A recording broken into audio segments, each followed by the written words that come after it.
Rekam jejak John Kay baru bebas bersyarat dalam kasus pembunuhan kini ditangkap lagi. Nama John Kay tengah ramai diperbincangkan usai ditangkap jajaran Polda Metro Jaya atas dugaan keterlibatan dalam kasus penganiayaan dan keributan yang terjadi di Green Lake City, Tangerang Kota, dan Cengkareng Barat pada Minggu 21 Juni 2020 siang. Peristiwa keributan dan penganiayaan itu terjadi hampir bersamaan dengan viralnya video di media sosial. Dalam video yang beredar di media sosial, perekam video mengatakan bahwa orang yang memakai topi berkumpul dan memecahkan kaca mobil di kawasan Green Lake City. Dalam video lainnya, terlihat petugas security atau satpam menutup pintu gerbang, namun gerbang tersebut diterobos mobil. Sementara itu, penganiayaan menyebabkan seorang warga yang belum diketahui identitasnya tewas dibacok di Jalan Raya Kresek, Cengkareng Barat. Korban pembacokan tersebut dinyatakan meninggal dunia setelah dilarikan ke rumah sakit. Tak butuh waktu lama, polisi kemudian menangkap 25 orang termasuk John Kay di markas kelompok John Kay di Jalan Titian Indah Utama 10, Bekasi, Jawa Barat, Minggu malam. Mereka diduga terlibat kasus penganiayaan di Tangerang dan Jakarta Barat. Saat menggeledah markas tersebut, polisi menyita sejumlah barang bukti, yakni 28 tombak, 24 senjata tajam, 2 ketapel, 3 panak panah, 2 stik bisbol, dan 17 ponsel. Hingga berita ini tulis, mereka masih menjalani pemeriksaan di Mapolda Metro Jaya. Lalu siapakah John Kay? John Kay memang tidak asing dalam kasus kriminalitas di Indonesia. Dirinya tercatat pernah terlibat dalam kasus pembunuhan dan dikenal sebagai mafia. Bahkan nama John Kay sempat disandingkan dengan mafia-mafia di Italia serta digelar Godfather Jakarta. Alasannya dia mampu berbisnis layaknya mafia tetapi jarang tersentuh aparat kepolisian. Catatan Kompas, dalam satu kasus pembunuhan yang membuat John Kay mendekam di jeruji besi, yakni pembunuhan Tan Hari Tantono alias Ayung, 45 tahun. Ayung merupakan seorang pengusaha peleburan besi PT Sanex Steel Indonesia atau SSI yang kini berubah nama menjadi PT Power Steel Mandiri. Ayung diduga dibunuh pada 26 Januari 2012. Saat itu ia ditemukan tewas dengan 32 tusukan di bagian pinggang, perut, leher, dan di dalam kamar 2701 Swiss Bed Hell Hotel. Tak butuh waktu lama, polisi mengendus keterlibatan John Kay dan anggotanya dalam kasus pembunuhan tersebut. Polda Metro Jaya kemudian menangkap 5 anak buah John Kay, yaitu Tunce Kay, Ancola Kay, Chandra Kay, dan Denny Gray, dan Kupra. Kelima mengaku Kay tidak terlibat dalam kasus pembunuhan tersebut, tetapi polisi yakin John terlibat dalam kasus itu berdasarkan pada keterangan saksi rekaman CCTV. Hingga akhirnya pada tanggal 17 Februari 2012, Polda Metro Jaya menangkap John Kay di Hotel Siwan, Pulau Mas, Jakarta Timur. Penangkapan John disaksikan oleh sang adik Tito Refra yang tak sengaja berada di hotel saat ditangkap. Saat itu saya pulang kantor bersama rekan satu kantor, juga kami berempat ke sana, tempat tongkrongan kami, karena ada live musik saat datang itu sepi, kata Tito dikutip pemberitaan Kompas pada 18 Februari 2012. Proses penangkapan John Kay pun tak memakan waktu lama, hanya 15 menit.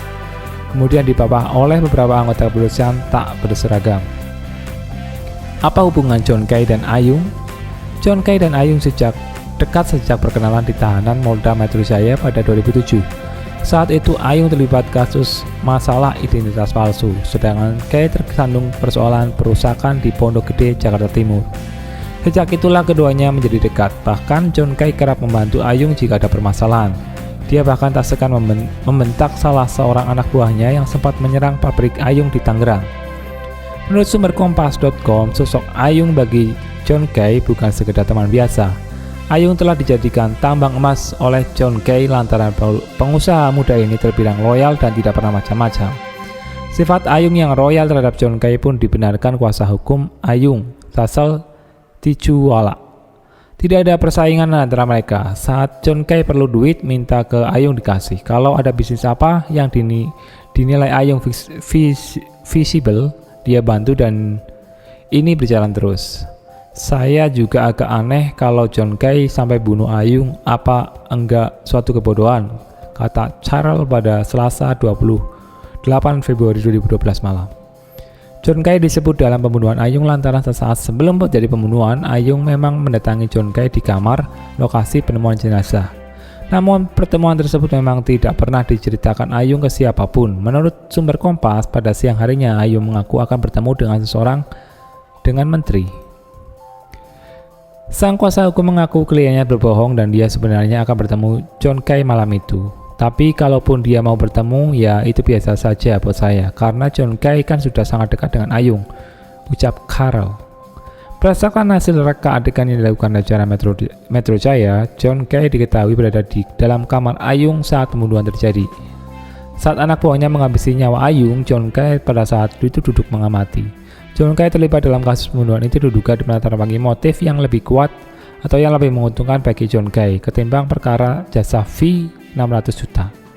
Keraguan motif pembunuhan Ayung ini salah satu disampaikan oleh Wakil Direktur Reserse Umum Polda Metro Jaya, Ajun Komisaris Besar Niko Avianta. Kalau motifnya menagih utang atau menagih fee, cara yang mereka tempuh sudah berlebihan. Sepengetahuan dia tidak ada kelompok penagih utang menempuh jalan brutal seperti yang mereka lakukan, kata Niko dikutip pemerintahan Kompas pada 1 Maret 2012. Sejumlah pihak menduga pembunuhan Ayung diduga dilatar belakangi oleh perseteruan antara Hokiaki alias Arifin terkait bisnis PT Sanex Steel.